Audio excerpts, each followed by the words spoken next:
వేల మురుగన కరోహర. ఇవాళ నేను ఈ కాకరకాయలతో అతి సునాయాసమైనటువంటి కూర తయారు చేసి చూపిస్తున్నాను. ఎంత రుచికరంగా ఉంటుందంటే అంత రుచికరంగా ఉంటుంది. అయితే ఏంటంటేను ఈ కాకరకాయలని ఇంత సునాయాసంగా తయారు చేసుకోవడం ఎలాగా అనుకునేటటువంటి వాళ్ళకి ఇది చక్కని ఆధారం అన్నమాట. సునాయాసంగా తయారు చేసేసుకోవచ్చు. అయితే జీలకర్ర కారం పెట్టి తయారు చేసుకుంటున్నాం. ఈ కాకరకాయలు ఏ విధంగానే చేసుకోవచ్చు. అలాగే నేను పలుసార్లు చేశాను కాదని నన్ను. అయితే వాళ్ళ కూరలు తీసుకురారా అని చెప్పి శరవణాన్ని పంపిస్తే శరవణ ఏం చేశాడంటేను ఇలాంటి కాకరకాయలు తీసుకుని వచ్చాడనమాట. నాకు ఇష్టం, వాడికి ఇష్టమే, ఇంట్లో అందరికీ ఇష్టమే.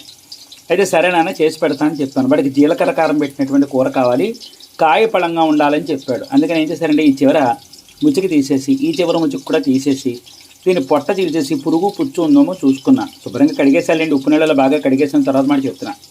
పొట్ట చీల్చేసిన తర్వాత ఏం చేశానంటే నూనె వేడి చేసుకుని ఇదిగో పొయ్యిను కొంచెం పెద్ద మంట మీద పెట్టుకుని మధ్యస్థంగా, మరి పెద్ద మంట అంటే మరీ పెద్ద మంట కాదు, మధ్యస్థంగా పెట్టుకుని ఈ కాకరకాయలు ఈ విధంగా పొట్ట చీల్చేసాను. ఇదిగో చూడండి, ఇదిగో చూసారా, ఈ విధంగా పొట్ట చీల్చేసాను అనమాట. చీల్చేసి ఈ విధంగా నూనెలో వేయించు. అలాగే ఈ కాకరకాయల కూరతో పాటు ఏంటంటేను టమాటా పచ్చడి కావాలని నాన్న అన్నాడు. టమాటా పళ్ళు శుభ్రంగా తీసుకుని కడిగేసిన తర్వాత ముక్కలుగా కోసేసుకుని ముకుట్లో పడేసా. ఇందులో చింతపండు వేయటం లేదు, నేను చింతపండు వేయకుండా చేస్తున్నాను. అలాగే ఎండుమిరపకాయల కారం బదులు పచ్చికారం తగిలించాను. కొన్ని పచ్చిమిరపకాయలు వేసేసాను. శుభ్రంగా మగ్గించేసేసి ఉప్పేసి పసుపేసి మగ్గించి అట్టే పెట్టుకున్నా. ఇకపోతే పోపు ఆవాలు, మినపప్పు, ఇంగువానన్నమాట. అంతే. దీన్ని ఏం చేస్తారంటే శుభ్రంగా చల్లారిన తర్వాత రుబ్బేసుకుని పోపు కలిపేయడమే.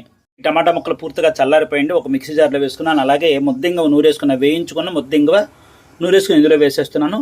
దీన్ని ఒకసారి ఒక తిప్పు తీసుకొచ్చేస్తానండి. అలాగే పచ్చడి రుబ్బాలి కదా. అలాగే ఇక్కడ కాకరకాయలు కూడా చక్కగా వేగిపోయింది. పొయ్యి నిదానంగా, అంటే మరీ పెద్ద మంట మీద పెట్టుకోకుండా మధ్యస్థంగా పెట్టుకున్నట్టయితే కాకరకాయ లోపల నుంచి ఉడుకుతాయి అన్నమాట. ఈ కాకరకాయలు వేగిపోయి ఇంక తీసేస్తున్నానండి. కాస్త పచ్చిగా ఉన్నది ఏంటంటే చూసుకోండి. ఇది మాత్రం వేగిపోయి ఇంక తీసేస్తున్నాను, వేరే పళ్ళల్లోకి ఎత్తేస్తున్నాను.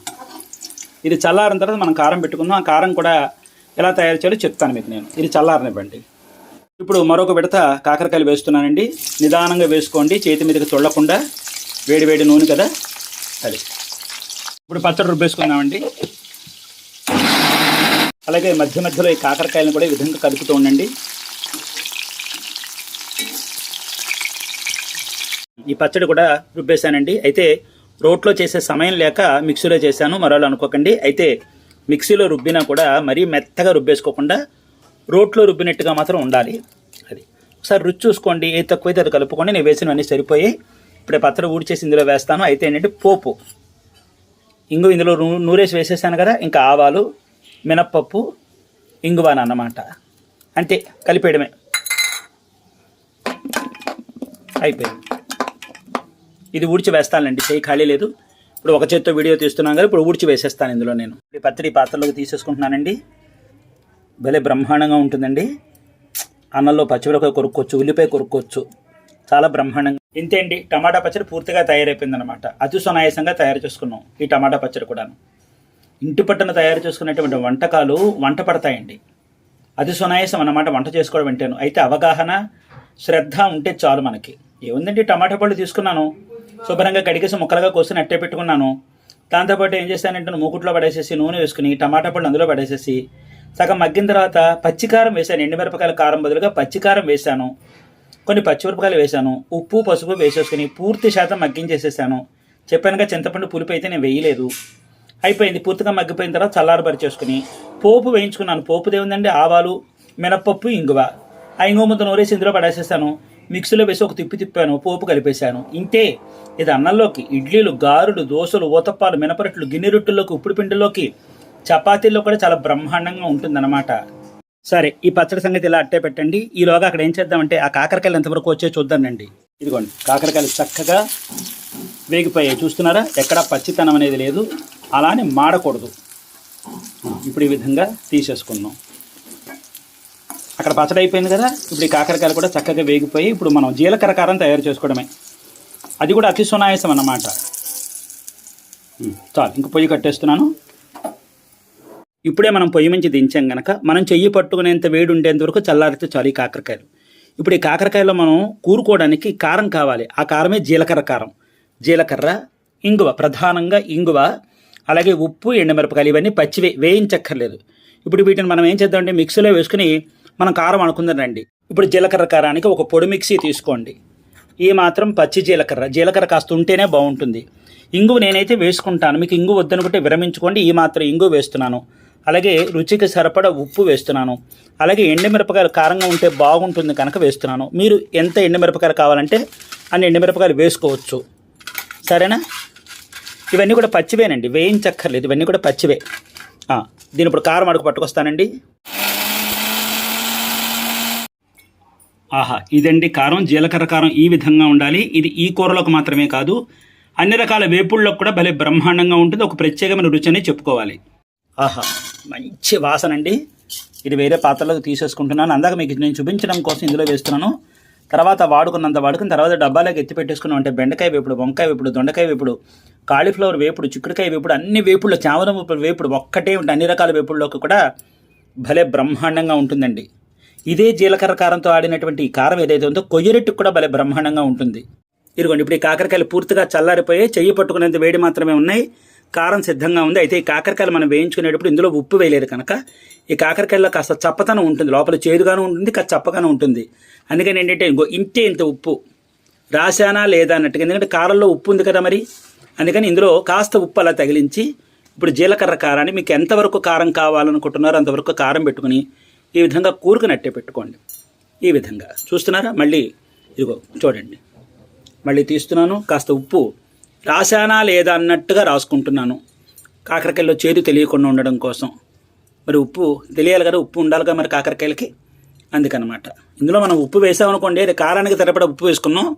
ఇప్పుడు కాకరకాయ లోపల చప్పగా లేకుండా ఉండడం కోసం ఈ మాత్రం ఉప్పు రాసుకుంటున్నాం అనమాట. అది ఇప్పుడు ఇవన్నీ కూడా ఈ విధంగా కూరేసి మీకు నేను చూపిస్తాను. కారం ఎంత కావాలో అంతే పెట్టుకోండి, లేకపోతే కారం మండిపోతుంది నోరు. ఇప్పుడు మీకు ఇందాక నేను చెప్పినట్టుగా కారం అంతా కూరేసుకున్నాను. ఇప్పుడు ఈ కారాన్ని ఒక డబ్బాలోకి ఎత్తేసుకుని పరిచేసుకుంటాను. ఇది పక్కన పెట్టేయండి. ఇప్పుడు పైన ఏం చేస్తారంటే ఒక్క బొట్టు నూనె, మిరపకాయ బజ్జీలో మనం ఎలా వేసుకుంటాం అన్నీ కూరుకుని ఆ విధంగా ఒక్క బొట్టు నూనె వేసుకున్నారంటే కారం అణుగుతుందన్నమాట, బాగుంటుంది. గొట్టురు వస్తుంది, లేకపోతే ఏమవుతుందంటే తినేటప్పుడు గొట్టురు వచ్చేస్తుంది అనమాట. అది ఒక్కొక్క బొట్టు వేసానా లేదా అన్నట్టుగా ఇంతే తయారైపోయింది. ఇక నేను చూపించినటువంటి రీతిలో కాకరకాయలను కుమ్ములో పెట్టినటువంటి విధానం అని చెప్పి మా పక్కన పిలుస్తూ ఉంటారండి. కుమ్ములో పెట్టిన కాకరకాయ అంటారు. వీటిని నూనెలో వేయిస్తారు, అలాగే కుంపట్లో కూడా వేసేస్తారనమాట. అంటే నిప్పుల మీద వేసేసి కూడా దీన్ని కాల్చి ఈ విధంగా తయారు చేస్తారు. మళ్ళీ నేను ఆ విధానాన్ని కూడా ఒకసారి మీకు నేను చూపిస్తాను. గతంలో చూపించాను ఎప్పుడో, మళ్ళీ నేను ఒకసారి ఆ విధానాన్ని కూడా మీకు నేను చూపిస్తాను. మా పక్కన వీటిని కుమ్ములో పెట్టినటువంటి కాకరకాయలు అంటారు. ఇదిగో చూడండి, విస్తర తీసుకుని అందులో మనం వేసుకుంటున్నాం. మొట్టమొదట నేరుగా అన్నం పెట్టుకోకూడదు. విస్తరలో ఏదైనా వడ్డించుకున్న తర్వాత మనం అన్నం పెట్టుకోవాలి. అలాగే ఇవాళ మనం తయారు చేసుకున్న టమాటా పచ్చడి అంతే. అసలు ఈ కాకరకాయలు వేసుకుని అన్నం తింటుంటే ఎంత తింటామో లెక్క పక్క ఉండదన్నమాట, అంతలా తినేస్తాం. ఇప్పుడు అన్నం ఎంత బ్రహ్మాండంగా ఉంటుందండి, ఎంత సునాయాసమని చెప్పండి. ఈ ఇంటి రుచులు మనకు బయట ఎక్కడైనా దొరుకుతాయి చెప్పండి ఈ విధంగా. అది ఇప్పుడు దీంట్లో మనం ఏం చేయాలంటే మంచినీళ్ళు కాస్త దగ్గర అట్టే పెట్టుకుని ఇందు మీద ఒక్క నూనె బొట్టు, అన్నం మీద కాస్త ఒక్క నూనె బొట్టు వేసుకుని వేడివేడిగా మృహాని ఇష్టదైవం మీ ఇష్టదైవ పేరు రాసుకోండి, పరిశేచనం పట్టుకోండి. మీకు నేను చూపించడం కోసం పరిశేచనం చూపించట్లా ఒక చేత్తో వీడియో చేస్తున్నాం కనుక మృగారోహరప్ప అది రాసుకుని నూనె వేసుకున్నాం కదా, ఇలా పెట్టుకుని ఇప్పుడు మీకు ఎలా చెప్పాను కనుక ఒక విషయం చెప్పేస్తున్నాను. అన్నాన్ని ఇక్కడ పెట్టుకున్న తర్వాత అన్నాన్ని ఈ ముందుకు లాక్కునేటట్టుగా ఉండాలి తప్ప మనం విస్తరలో పెట్టుకున్న తర్వాత అన్నాన్ని ఈ విధంగా వెనక్కి గెంటేటట్టుగా మాత్రం ఉండకూడదు. అంటే అన్నాన్ని మనం దూరం చేసుకునేట్టుగా వండుకోకుండా అన్నాన్ని కాస్త ముందుకు పెట్టుకునేటట్టుగా ఉండాలి, ముందుకు లాక్కునేటట్టుగా ఉండాలి. అంటే మన వైపు తెచ్చుకోవాలన్నమాట. అప్పుడు అన్నాన్ని ఇక్కడ వడ్డించుకుంటే సరిపోతుంది. ఒకవేళ ఏమైనా కాస్త అసౌకర్యంగా ఉందనుకోండి, దండం పెట్టుకుని కాస్త జాగ్రత్తగా ఊరువాకులుగా పక్కన ఎక్కడైనా పెట్టుకోవాలన్నమాట. తెలిసింది. ఇప్పుడు అసలైన ఘట్టం చూడండి. కారంగా తింటుంటే భలే బ్రహ్మాండంగా ఉండదు. ఒకవేళ మీరు తినేటప్పుడు కారం తక్కువైంది అనిపించింది అనుకోండి, మాట వరుసకి నాకు నోరు ఊరిపోయి మాటలు కూడా రావట్లా.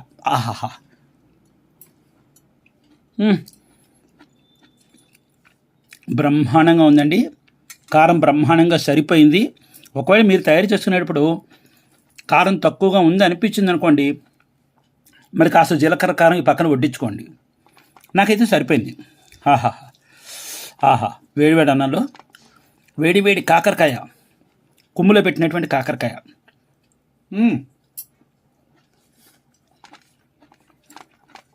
బ్రహ్మాండం. ఒకసారి చేసుకోండి. ఇంగు గుమాయిస్తూ ఎంత బ్రహ్మాండంగా ఉంటుందో చెప్పలేను. అలాగే టమాటా పచ్చడి, ఆహాహా, ఇందులో కూడా ఇంగు వేసాము. అయ్యి బాబాయ్, ఆహా, బ్రహ్మాండం అండి. మీ కొట్టిదే నగరేజు, ఇదిగో మంచినీడు సాక్షి. అంత బ్రహ్మాండంగా ఉంది. అతి సునాయాసంగా మనం తయారు చేసుకున్న కాకరకాయ కొమ్ములో పెట్టినటువంటి కూర, మనం తయారు చేసుకున్న టమాటా పచ్చడి. ఇంతే. ఏమంత హైరాణ పడినాం, ఏమంత అబ్బురు పడిపోయాం చెప్పండి. ఇంతే, అతి సునాయాసం అన్నమాట.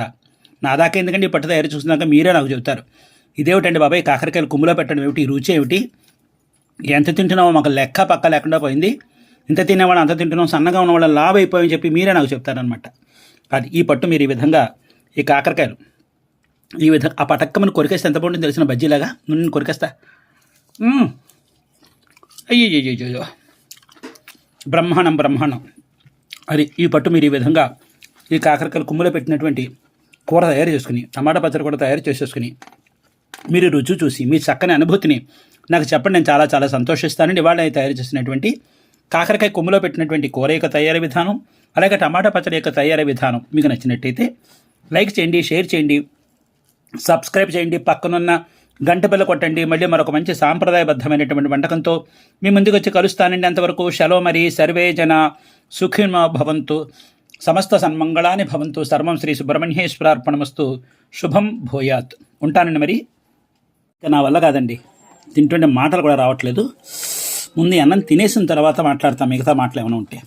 అడ్డడ్డడ్డడ్డడ్డ,